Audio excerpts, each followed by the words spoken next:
All right. Good evening, Broncos country. Give us a minute here to get all of our streams on. I want to make sure everyone's included here, guys. So give us a minute. Okay, we are good to go. Thank you, everyone, for joining in to another installment of the Orange and Blue View. I am your co-host, Ron White. My partner here on that side, Thomas Hall. How are you doing this weekend, Thomas? How's your weekend going so far? Weekend's awesome, man. It's going great. I'm excited about this game, and it's one of those games where it's meaningful in December. It's been a while since we've felt it, but I'm looking forward to tomorrow and seeing what happens. So it's and if the Broncos can pull off the victory, it's going to be even a better weekend for me than it already has been. How about yourself? Yeah, weekend's going well, and I guess I'm a little nervous about this game. I shouldn't be, but I am.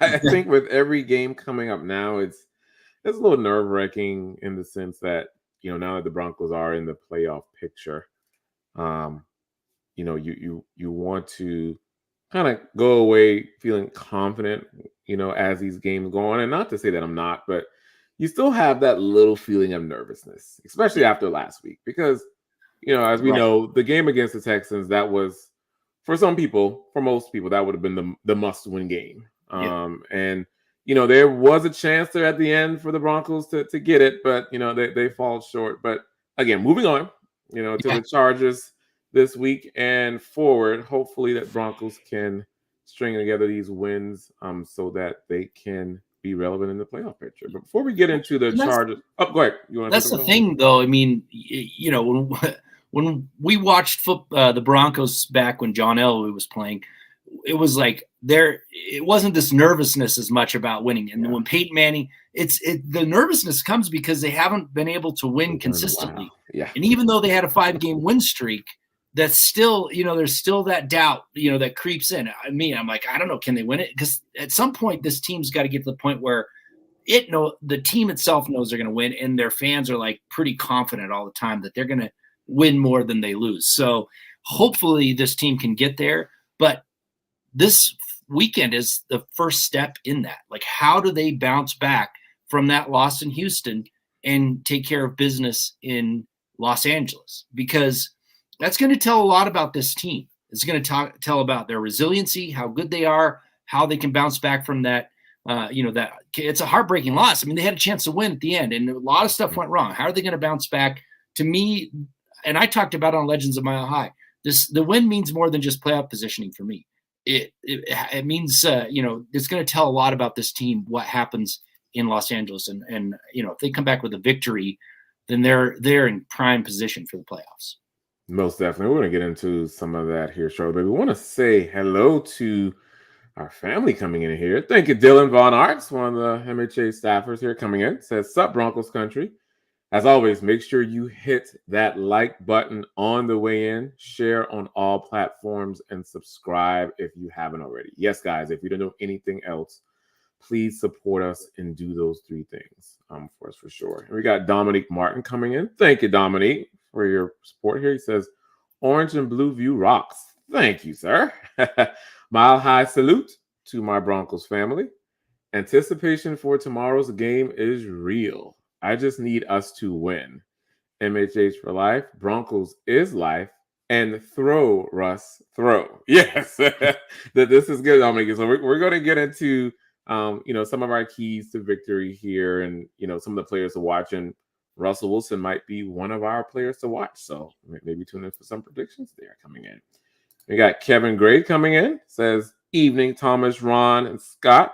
Big mile high salute to Broncos country. Denver Broncos for life. MHH for life. Thank you, Kevin, for coming in. We appreciate you.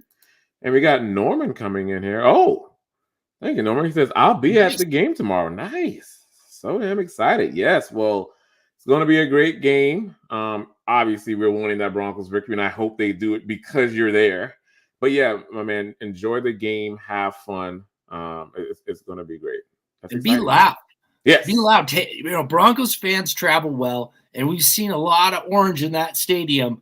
Be loud and show everybody how good the Broncos fans travel, man. They do. It's exciting. I would love to go to that stadium and check out a game. It looks like a beautiful stadium. Mm-hmm. It looks like one of the best venues you could go watch a game in.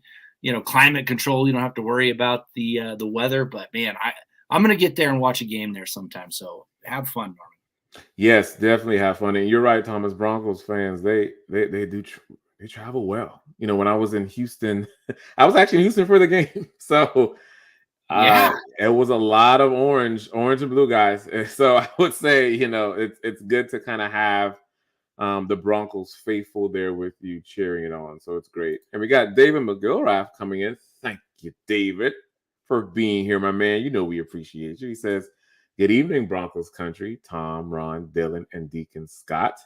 Sticking with 11-6. Hashtag Buckham 3 times. Hashtag MHH for life. Hashtag Denver Broncos for life." Again, my man, thank you. And again, sticking with that 11-6, it's not out of the realm of the possibility. They could go on the run here, but time will tell. Put it that way. 11-6 too.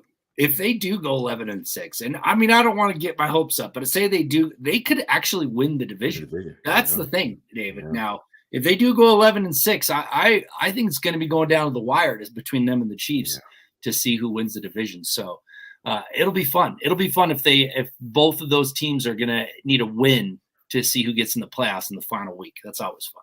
Yes, that will be interesting. Thank you, David, for coming in. And we got Ernie Mays coming in. Thank you, Ernie. Says, "Go Broncos country only." Yes, sir. Hello, Thomas Aron. Well, hello to you too, sir. Thank you for coming in. We appreciate you. And then let's see who else we have here. We got Turtle.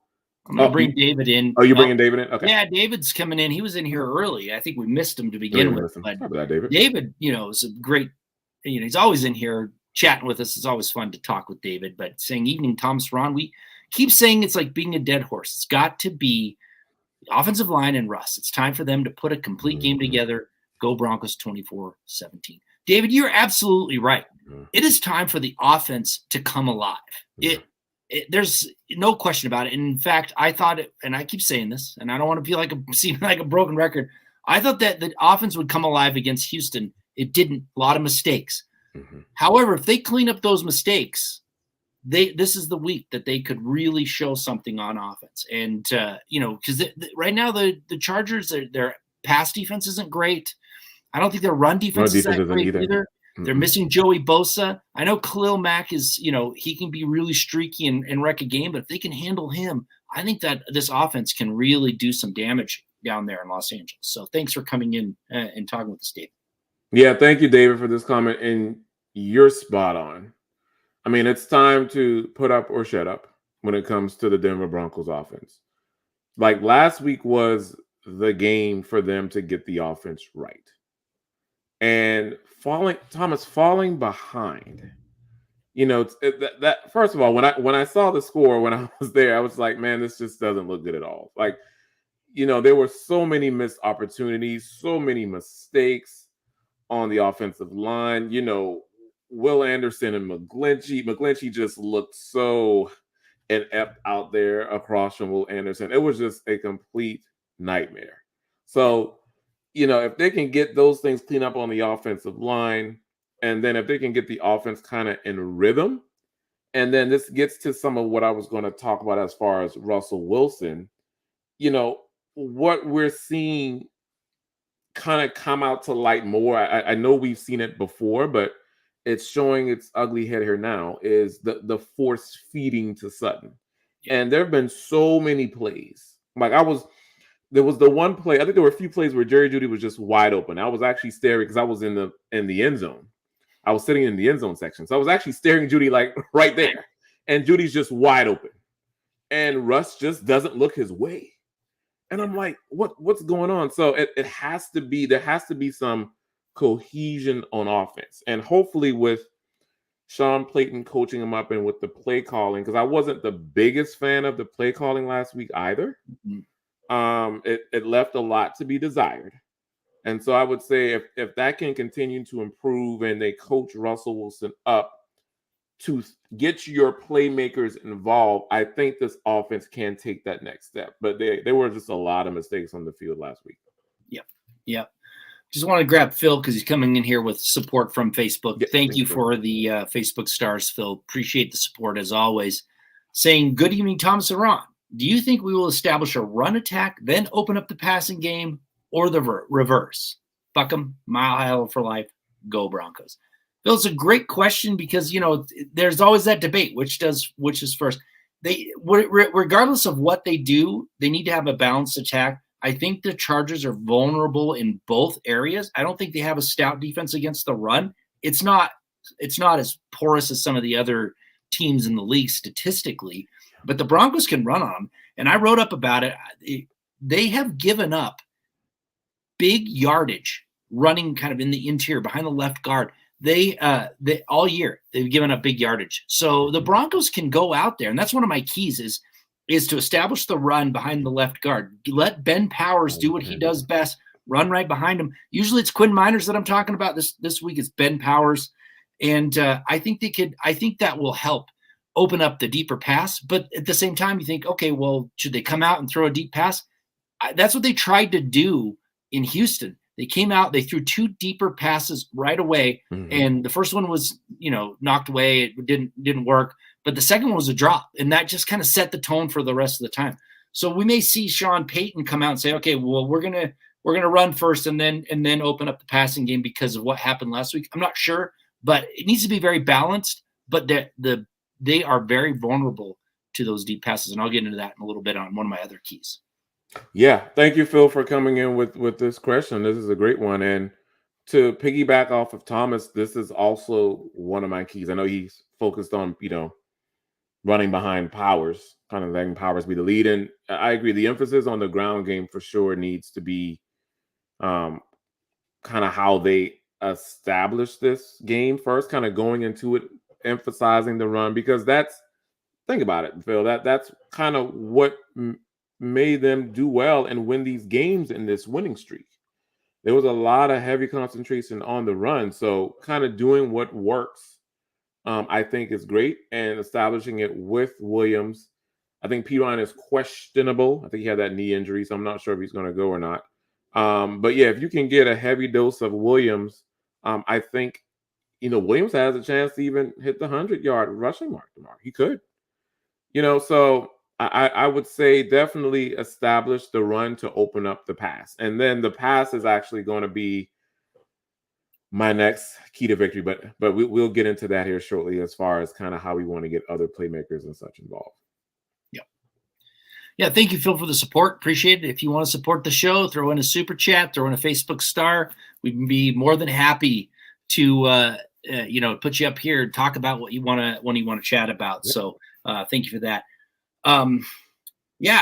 So I gave one of my keys. You want to jump into one of your keys, Ron, real quick?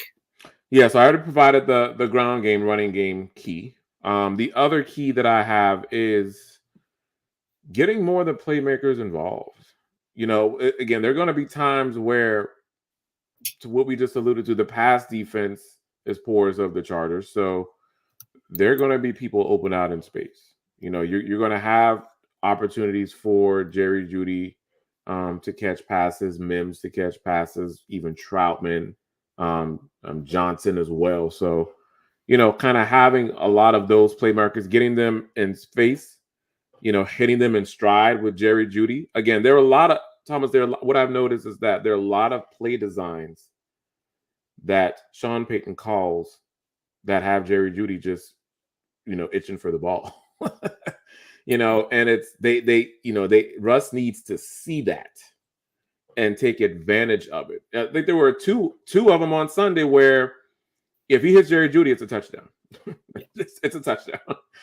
So just having those players recognizing, the defense, seeing the open man, getting to them in stride, and then going for that knockout punch. So getting those players besides Sutton, because we know Sutton's going to do what he does. But getting these other playmakers involved, especially with how the pass defense of the Chargers is. Yeah, and I'm not going to fault the offensive line too much, but they were allowing pressure pretty quick into Russell Wilson in Houston. So hopefully that doesn't happen in the Chargers. He has a little bit more of a chance to kind of see what's happening in the field, throw the ball. I'm not making excuses. Russ didn't play very well against Houston at all. So hopefully this kicks in. But I mean, you can see he can still throw a deep ball well. I mean, that toss to Sutton, that was a touchdown. It was a beautiful pass. Yeah. He was short on the Mims pass. I did some analysis on it. The real key, though, for me is I looked back at what he was able to do in Seattle during his time and what he's doing this year. It doesn't seem like they're getting much explosive plays or yards after the catch on the shorter passes. Now, if they can figure out a way, maybe it's Russell Wilson not hitting him in stride, maybe he's not seeing him quick enough, whatever it may be, I'm not sure. But if those short passes can turn into longer gains like it used to, because it's half as many. That's how much difference it is come from Seattle to here to this season. If they can get a little bit of those shorter passes to go a bit farther, I think they're going to be much better off. They don't always have to hit that deep pass because the deep passes, they're not always, they're a low percentage pass. The NFL average is around 38, 37% completion rate on those. So they really need to be able to get those wide receivers open in space so they can get those yards after catch. That's really what I feel like they need to do. But also, what I want you all to do and what we're hopefully going to do is make Little Caesars the official pizza sponsor of the NFL, part of your game day. I mean, let's face it, pizza is always good. You can have a party, have some friends over, do a watch party, have some pizza. Call up Little Caesars. You can order online during our Pizza pregame, 1 hour before and 3 hours after NFL kickoffs, plus all day on Sunday. And get ready for some football and fun. Yes, guys, choose your favorite Little Caesars pizza or pick the toppings that you like, that you crave. Either way, you all win. So in my pizza, I like, bacon, pineapple, mushrooms. Sometimes, I just mix it up depending on how I feel, and you guys can do the same. So speaking of winning, and hopefully the Broncos win tomorrow, everyone scores with convenient delivery or the in-store pizza portal. So grab some friends or grab your family and enjoy a few slices while the game is on tomorrow. Absolutely. I'm going to grab Mike Edel here coming in with a super chat. Thank you for the support, Thanks, Mike. Thank you for all the support you give us. We very, very much appreciate it. And we love to read your comments. So it's always good discussion when you pop in here with these comments. But Mike says, good evening, Thomas, Ron, and Scott. Well, Scott's not here, but it's just Ron and I. Well, it's fine. We have seen a few games with marginal play calling this season. Do you think Sean Payton is a little rusty with his time out of the NFL? It's a great question. I've seen it too. Some of it's execution, though. Like some of the play calls may be okay if the execution was all right. Some of the play calls I don't like. That happens all the time. I don't know if he's rusty. Sometimes I think he might get a little bit too cute, with some play calls. Like some of those red zone playing calls that I saw a few weeks ago. I was like, yeah, I wouldn't use those again. But I think a lot of the play calling has been pretty solid for the most part. Some of it is execution like that. I'll go back to the Houston game. I'm sorry to beat a dead horse with this Houston game. And that second pass to Sutton, on that first drive that he just dropped, that was a great play call. I think he'd have caught that. That would have changed the entire, kind of makeup of the game. So I don't know if he's rusty. I don't know if he's compensating for the lack of talent in the passing game. I think the Broncos really need someone that's a difference maker. And I'm not trying to knock Sutton. Sutton he's doing great, a really solid year, catching touchdowns, kind of the Chris Carter effect. All he does is catch touchdowns kind of thing. But they don't really have someone in the – and you can say Jerry Jeudy's eyes open, but he's not a difference maker. They need a real difference maker in that passing game, and I think that would help. And the second thing is, man, I don't know what the deal is. Javonte Williams is grinding and grinding and grinding, and he just cannot break one. If he could break a couple runs, those would look beautiful. So it's hard to say. I mean, Ron, what are your thoughts on that? Yeah, thank you, Mike, for coming in with your generosity and your question. This is actually a very good question. I would say there are a lot of different factors or considerations when it comes into analyzing kind of this question in its totality. I would say first, to point on your point there, Thomas, on the personnel. I think you see a lot of the play calling, being executed just because of Russell Wilson. I think a lot of it he's catering to what Russ does well and kind of minimizing some of Russ's mistakes. Although, we saw it in this past game with those 3 interceptions. Um, so we saw like the heavy dose of running, in that 5 game winning stretch. And then on the second and third down plays when, he just has Russ improvising, Russ does a good job of improvising. So I think you see a lot of trying to minimize the mistakes. That's kind of where the play calling comes into play, but it still leaves a lot to be desired because, yeah, you're right, Thomas. As great as Cortland Sutton has been, Denver doesn't really have that true elite number one receiver that can just say, "Hey, go get it." Right? Like they don't have a Jamar Chase from Cincinnati, or like a Debo Samuel from the 49ers, right? That element from the offense is missing. So now there's potential for someone like Mims or someone to be that. Yeah. That potential's there, but you see a lot of different things here, Mike, when it comes to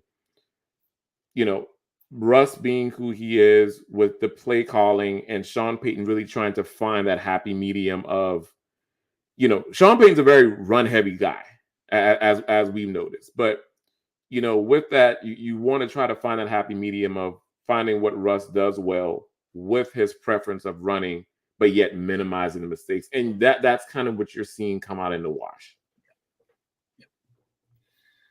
Yeah, I'm going to grab RD's also coming in with a super chat. Thank you, RD. Appreciate it. Thanks for being here tonight on a Saturday night. Nice. Taking your weekend to come join us and talk football and talk Broncos. It's always fun. Yes. RD says, I think the O-line gets too much blame. They didn't play great, but that was one bad game. D-line has been worse all year. Imagine if any random running back didn't look like a Pro Bowler against us. You are exactly right, RD. I'll tell you, the offensive line does get a lot of blame.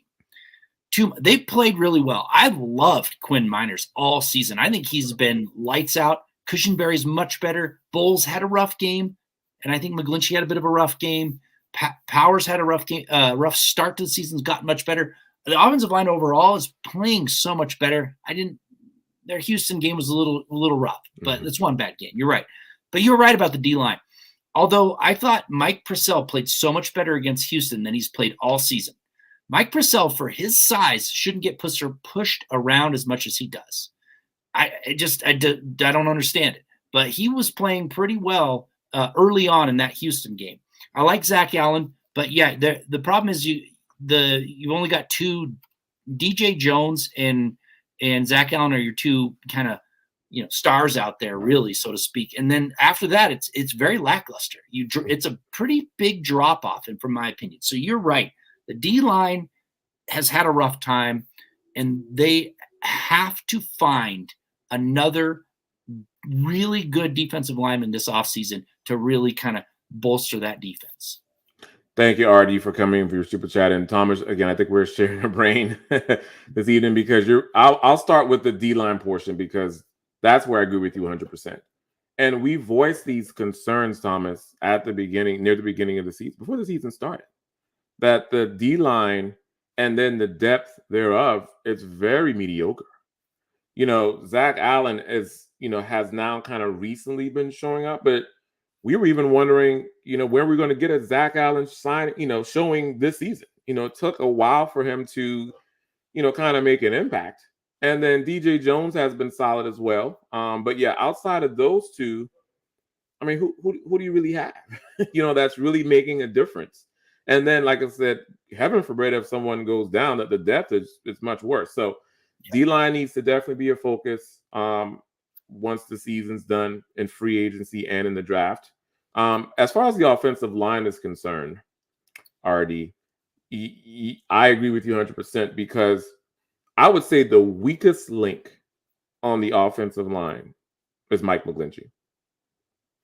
Everyone else has performed well. Miners is a baller. Bowles has done pretty well, I would say.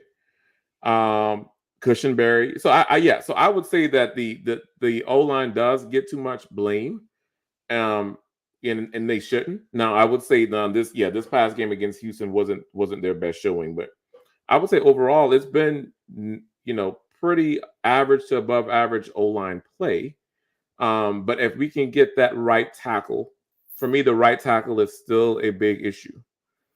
Just with pressure up in Wilson's face, that right tackle still needs to be solved. If we can get that solidified, RD, with the rest of the offensive line, I think we'd be in good shape, better shape. Yeah. Got Casey Nickel coming in. Thanks, Casey, for being here. Thanks for the support with the super chat. We always appreciate it. Saying, hey, guys, always love seeing you all. Well, we love seeing you here in the chat with us, Casey, so thank you very much. One of my keys to victory is containing Eckler and capitalizing finally on great field position and not waiting until the fourth quarter. Yeah, those are great keys. And, it's kind of funny.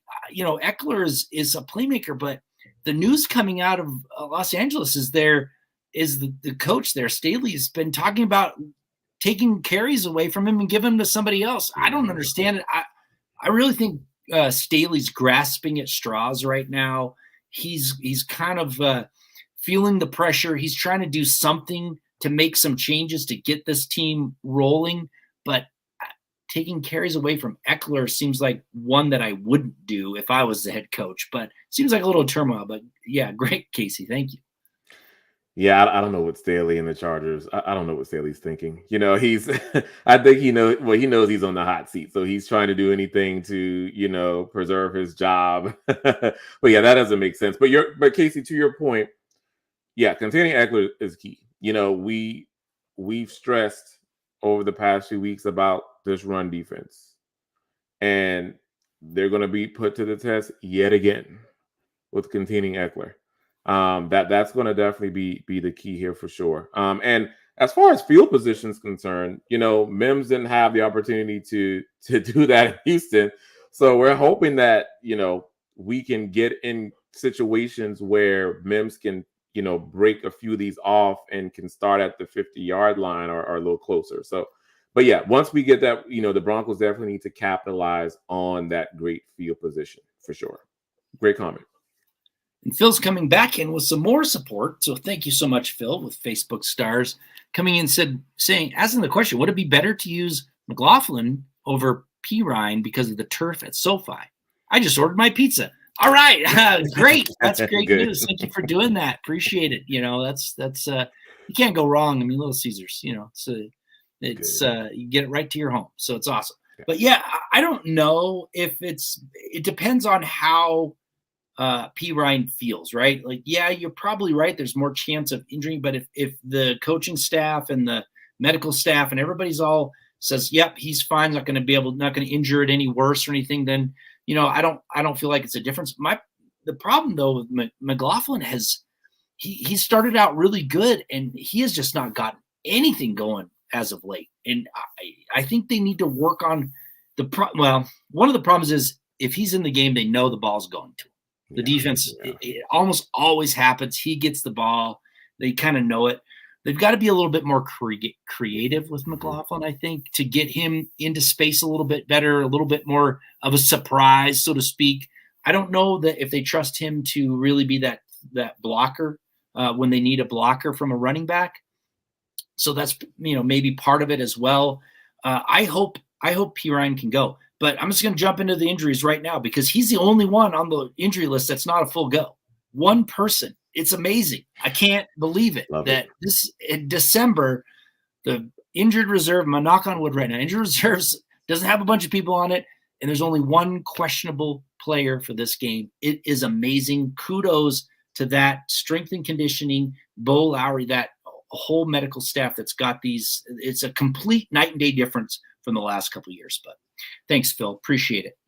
Yes. And to your point, before I get to Phil, thank you for coming in, my man. Yeah, you're right on the injury front. I looked at it today as well, Thomas, and I'm like, I was just like, thank God. It's been a while since we've seen consistently, right, that the injury report is it's either one player or none, right, that are no go. So it's been great. But yeah, Phil, to your question or comment on McLaughlin, I, I think that's I think that's been kind of part of you know I would say with McLaughlin that it's kind of been very run heavy, and then I think with some of the defenses and fronts that they faced, McLaughlin wasn't the right running back because you're going to need power and strength, especially going against the likes of the Minnesota Vikings defensive line and the Buffalo Bills defensive line. So that can kind of explain why McLaughlin really wasn't out there. But I think they definitely need to use him with a lot of those trick plays. Have specific design plays centered around McLaughlin with some of the end arounds and some of the screens. You can get a little creative, especially with a person with his speed and with his quick twitch. So, I think as the season moves forward and even into next season, Sean Payton can maybe try to be a little bit more creative with how they use him because again, we know with P. Ryan and Williams, they're more the power backs. But with McLaughlin, you can kind of get him more into that. I'm trying to have a comparison for him, more of like a Eckler, maybe like a Tavon Austin type of role where he's just kind of that, very versatile with some of the specific plays. But we'll see. Yeah. Greg Smith's coming in asking the question, does Sean Payton really see something in Lucas Kroll? Or is it a numbers game? I see he was called up again. Yeah. Well, let's just talk about it. So Tyler Beatty is called up and Lucas Kroll. Mm-hmm. And I don't know if it's that he sees something. Obviously, they saw something in Lucas Kroll to go out and get him and bring him into the practice squad. But I think they just see more from him maybe than Nate Atkins because Nate Atkins has been inactive. So this is his last time that he can be called up. And I'm not 100% sure if they have to sign him or give him, put him out on waivers or not after this game. I'll have to do some research. But yeah, he's been called up. So maybe they're just doing it this one last time because they feel like Dulcich is coming back after this week, which that was the projection that he would be week 14. He would be coming back, even though he's been on, injured reserve for longer than the 4-week period. So hopefully it's an indication that Greg Dulcich is coming back more so than, Lucas Kroll is anything special. But, in preseason, he had some good moments, obviously, that not so far in the regular season. They're just searching for something anything at tight end. They need something at tight end and they don't have it. And maybe they're hoping that Kroll can catch some fire. I'm not sure, but I think this is the last time he's going to be called up. Yeah, thank you, Greg, for coming in. I was going to echo you, Thomas, and I just think they just want another playmaker on offense. The Broncos have been void at the tight end position for a little while now. I mean, obviously we have Troutman there, but I think they're looking for more impact. And again, I think it's just another move until Dulcich gets back. I believe Dulcich, the earliest he can come back is is it next week or the week after? I believe. What's that? Next week, Dulcich, or the week after? He's clear to come back anytime. He's done his 4 weeks, so okay. They're just waiting for him to be healthy enough to come back. Okay. The projection was after week 14, which is week 14. So I think, I haven't heard anything. I don't know if that's what they're planning. But yeah, he has been eligible to come back for a couple of weeks. Okay. So probably the next week or so. Yeah. But yeah, I think that's just what it is. It's another playmaker on offense with Kroll. Until kind of holding the seat down until Dulcich gets back. That's kind of how I see it. It's true. All right, well, let's jump into some of our keys. It's been a great conversation. If you guys want to throw some more chats in there, some more questions, go right ahead. But I'll say this. The other key, obviously, is containing Khalil Mack, right? I mean, if you think about, you look at this, the Chargers are third, I believe, tied for third in sacks for the NFL. Over a third of those are from Mack. Mack has generated over a third of that production. So if they can contain Mack, and without Joey Bosa on the other side, I think they're going to have a pretty good day, keeping the pressure off of Russell Wilson. But I mean, if they can't, if Max out there wrecking wrecking the game like he did, where he had 6 sacks and everybody's like, oh, Khalil Mack's back, then that's going to be a different story. But they got to keep Khalil Mack in check, and you keep him from getting that real big streak going on that he tends to have in games. Good one. Yep. And then my last key to victory is pressuring Herbert and getting creative with some of the coverage designs. So with Herbert, he's actually been very good against the blitz. So I don't recommend Vance Joseph deploying many blitzes against him. I know he went wild when the Minnesota Vikings played. So just having things kind of hold up on the back end with some of the coverages would be helpful to maybe confuse Herbert and get into some of those errant throws, and maybe getting Simmons, McMillan, Surtain to get a pick or so. But yeah, that's kind of my other key to victory, is making sure Herbert's contained, pressuring him, and making sure that some of those coverage designs are employed successfully. Yep. I'm gonna grab William Contalano. He's been chatting it up in here, and I just want to grab this because I think we're talking about Judy here, right? William says if he has, I don't understand why Wilson doesn't look his way unless he does not trust him, and I believe you're talking about Jerry Judy here, being open. And Russ not throwing to him. So sometimes he takes off too soon or whatever it may be, but it may be a trust issue. I'm not sure what it is though. He had plenty of targets earlier in the season. He was getting 7, around 7 targets consistently right away. So I don't know what it is.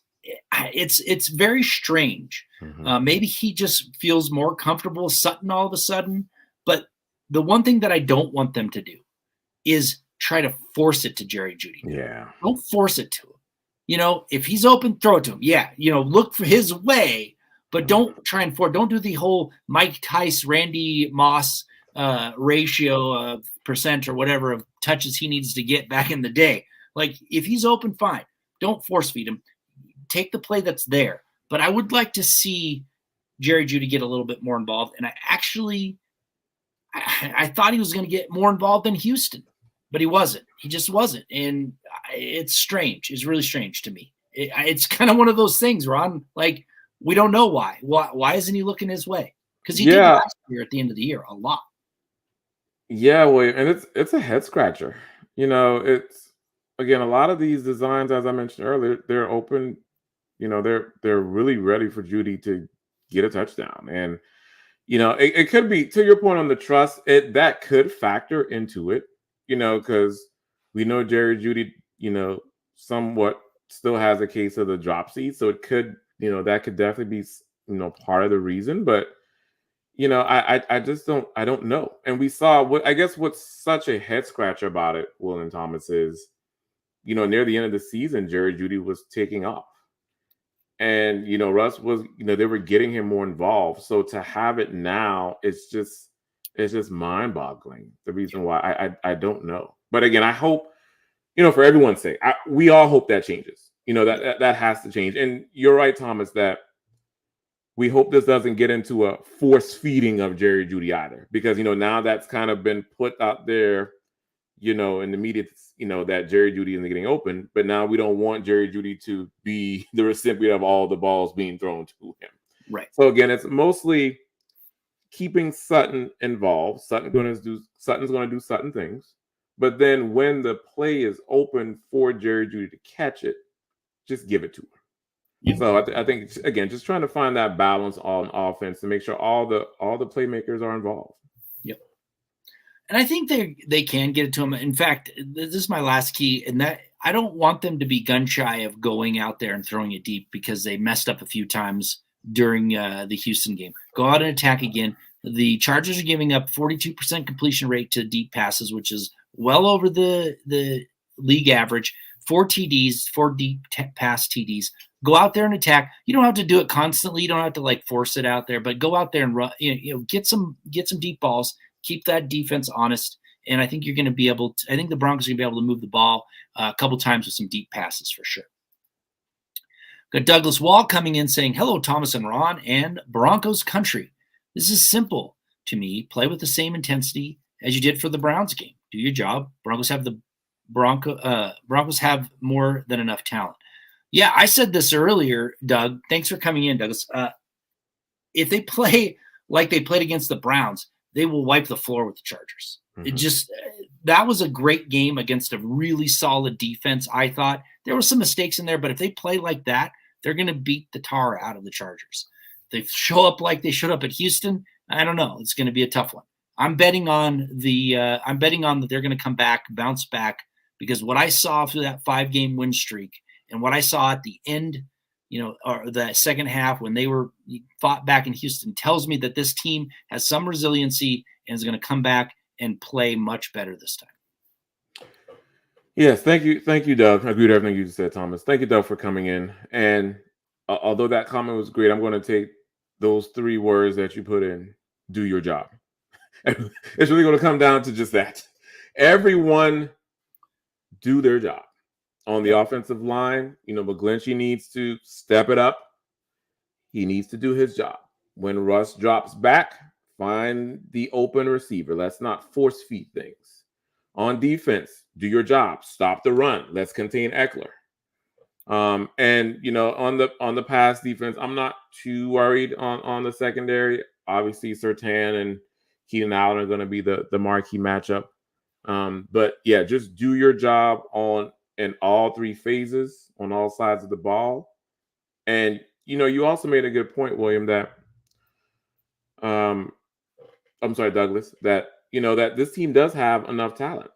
There's talent on all different levels, all sides of the ball. So if they can go out and execute, do their job as they should be able to beat the Chargers quite handedly. All right, I'm going to grab one more comment. I mean, this show's going by fast. We only got 15 minutes left, Ron. So grab another comment from Phil coming in with Facebook Star. So thank you again for the support. This is the wrong one. Sorry, that was the old one. There it is. All right. Phil says, I firmly believe that Russ has PTSD. He's been one of the most hit QBs in the league. I feel the best way to hit Judy is for Russ to just throw the ball where he's supposed to be and pray Judy gets to the spot. Yeah, I agree with you. I mean, if you're getting hit that many times, tendency to just kind of like, okay, I don't see the read, I'm going to try and get out of the pocket. That happens, and you're right. He has been one of the most sacked quarterbacks, especially the last 2 years even. I mean, last year he got pummeled back there. This year he's still getting hit. So you could be onto something. But, that's the thing. That's what we keep talking about. Does he trust Judy enough to be there, right? I mean, he's a different quarterback than Peyton. Peyton Manning took it, threw it on time. You were supposed to be there. And if you weren't, then, you got in trouble from Peyton Manning, right? But Russell Wilson's not that type of player. He's not that timing passer. So, but he does have to have some of that element in. He's got to trust that Judy's going to be there and throw it to him. You're right. I agree with you, Phil. Yeah, I agree, Phil, as well. And you're right. He is one of the most hit QBs in the league, but again, Russ has to do a better job of kind of going through the reads and finding that open man. And I just feel so sometimes he just doesn't see it. I don't know what it could be. You're right. PTSD could factor into it. It's, a lot of people mention his height. He maybe can't see it, but again, I don't know. But I think that if that changes, finding that open person and going through the reads as he should, again, getting Jerry Jeudy the ball in space, I think this team can go far, but I don't know. Yeah. It's very mind-boggling, Phil, it's just to understand why Jerry Jeudy's not getting the ball. When again at tail end of last season, Jerry Jeudy was a focal point of this offense. Yep, for sure. Yeah, thanks, Phil. Appreciate coming in and chatting with us and for the support. Really do appreciate that. All right, well, we're probably not going to get to the rest of all of our stuff here, so let's grab a few.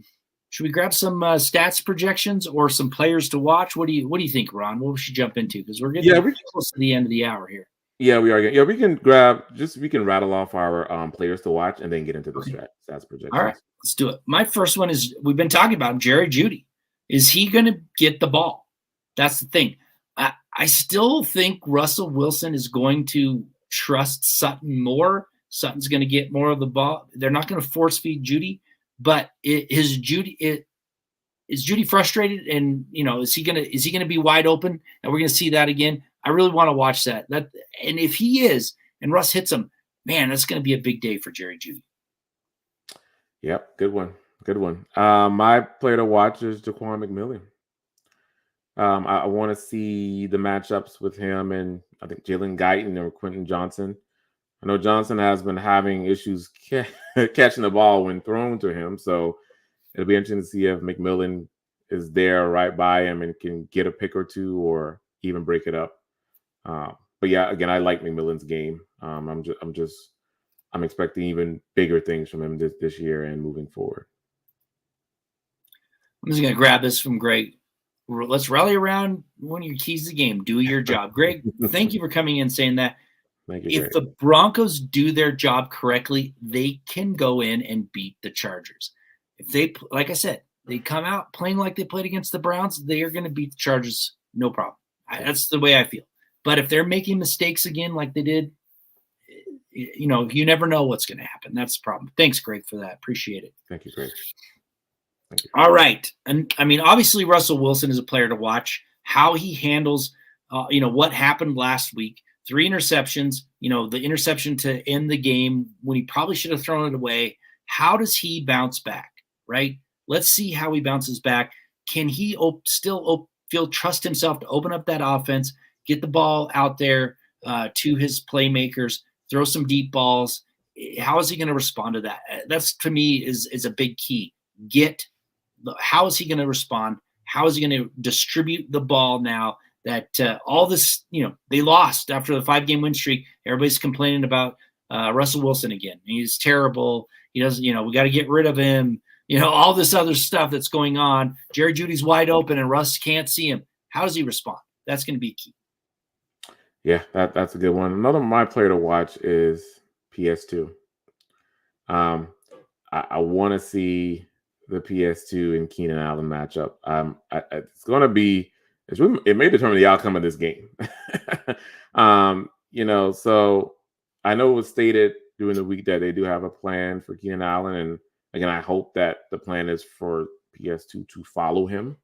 I know sometimes Joseph may mix up certain things and coverages, but also looking to see if Surtain can get an interception when he's following Allen when Herbert throws Allen's way.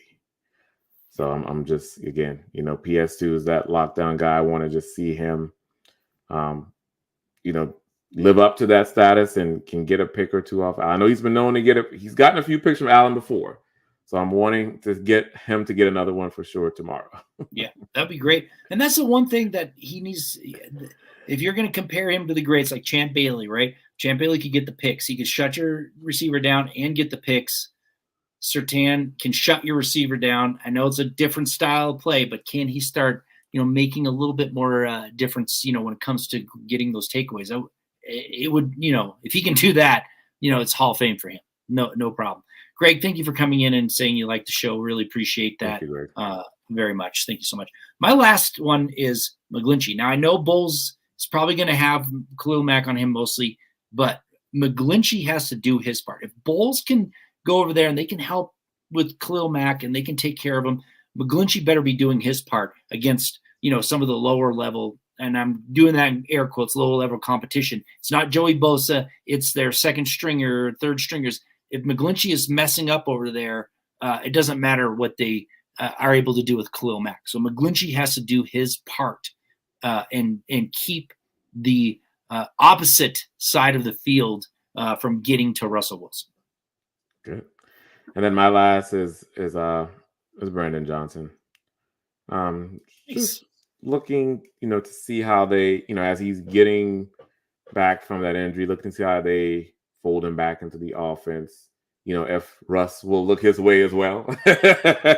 But yeah, he's a great playmaker when he's out there. I'm going second in touchdowns on the team. So just looking to see, if he can be that player that we know that he is. I know Russ trusts him a lot, and hopefully Russ can continue to, fold him in with this offense and throw to him so he can continue to catch touchdowns from us. But yeah.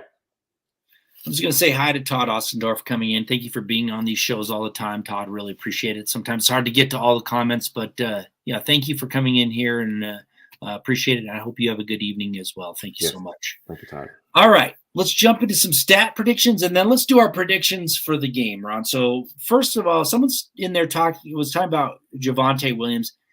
I've been waiting for him to pop for a while. I hope he does this game, but I'm going to project him with around 18 carries and about 90 yards, and he's going to get that touchdown. Nice. Cool. My stat projection, I feel as though this has been the Jerry Jeudy show.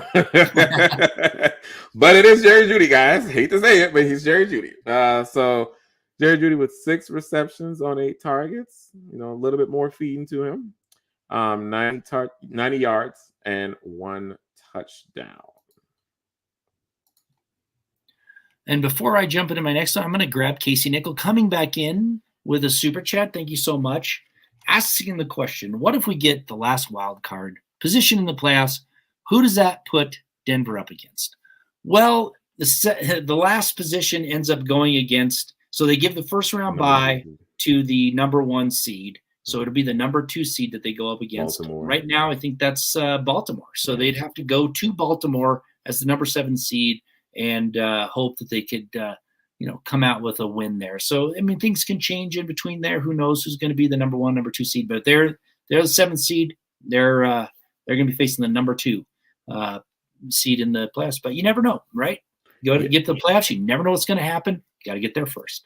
And then, thank you, Casey. This is a great question, especially for the community, just to, kind of get an idea of where the Broncos stand currently, if they do get that position, who they'll play. But, they may not even get the last position. If they can, depending on what happens with Buffalo and, the Steelers are going, the Steelers are on a 2-game losing streak, outside looking in. And, with the Browns. So who's to say that, the Broncos will even – obviously the Broncos still have to win out. Yeah.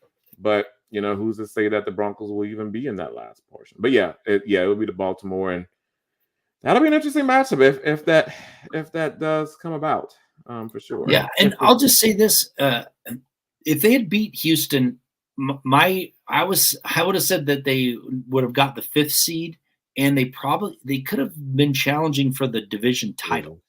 Now that didn't happen, so now they're going to fall back. But I'm going to tell you right now, Steelers could go 7-11. They were in the driver's seat for a while. They're not even in the playoffs right now, and I don't know if they can win.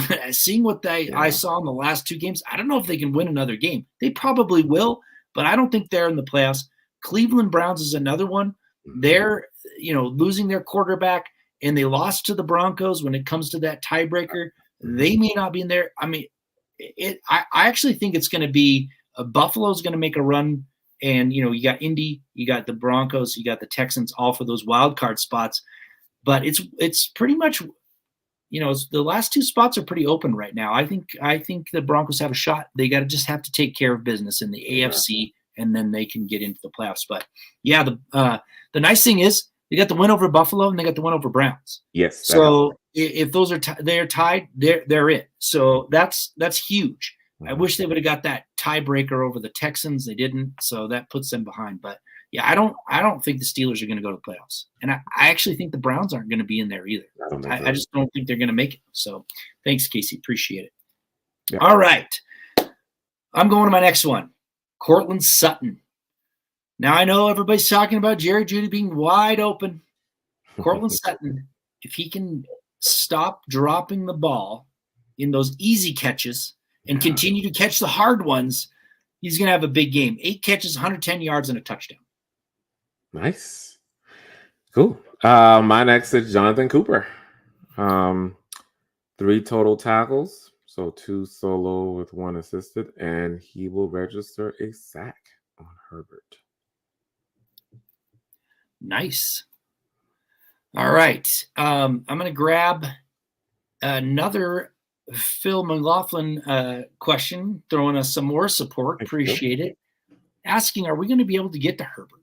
Any pressure will give us a chance for a turnover. Great show as usual That's the big question. It's funny because when Baron Browning came back, I thought this pass rush, the edge rushing, edge rushers would get that boost, and they kind of did at first, but some of these games it's taken a while to get going. They got pressure against the Texans in the second half, and that's what really kind of kept them in the game, I thought, getting that pressure often. I don't know. It's going to be it would be nice to see them get pressure against Herbert. It might come from the interior, though. It might be Zach Allen finally has that game. Who knows?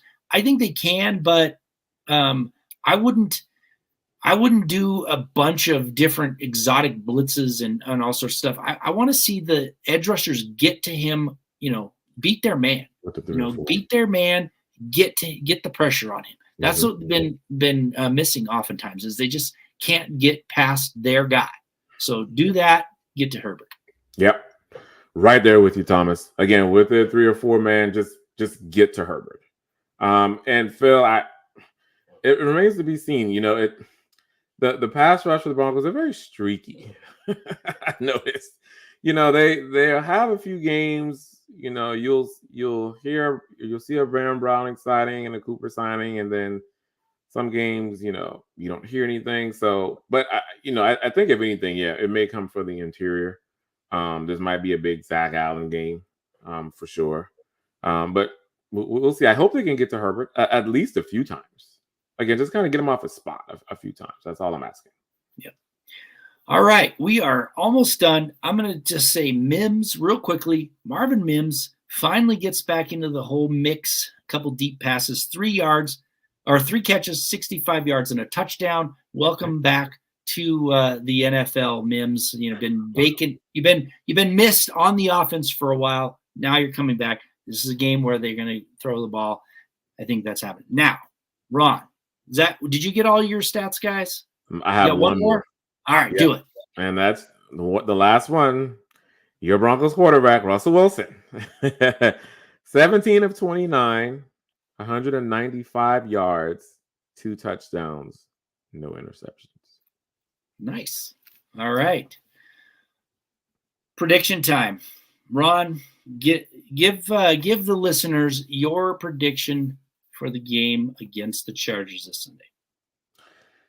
Yes, so this game is definitely going to come down to, again, stopping Eckler, making sure that the Broncos contain Eckler. And then I think with this kind of running to set up the pass, because both are going to be there. There are going to be opportunities that Denver can run through a lot of those gaping holes, and then also getting guys in space, just throwing it to them, Sutton, Judy, Mims. So with this porous Chargers defense, I do expect the Broncos to come out victorious in this one, Thomas, in community.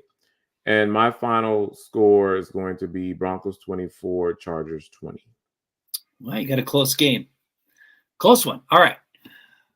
I've been saying this for a while. I've been waiting for the Broncos offense to kind of come alive, and I think they're going to finally do it against the Chargers.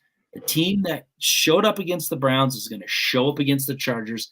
They're going to show that they actually belong. They have that resiliency. They have that winning attitude. They're going to come out and they're going to lay it on the Chargers, 31-17. Yeah. Oh, we got a big one. Yeah. Okay. Yeah. Got Todd's coming in 24-21 Broncos. That's a close one.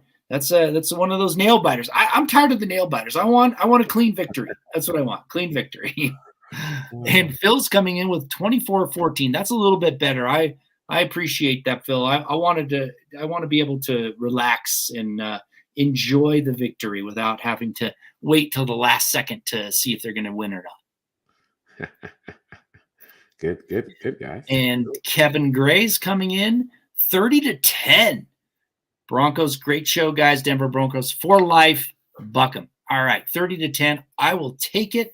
Grab a cup. We got Todd's coming in with a 70-20.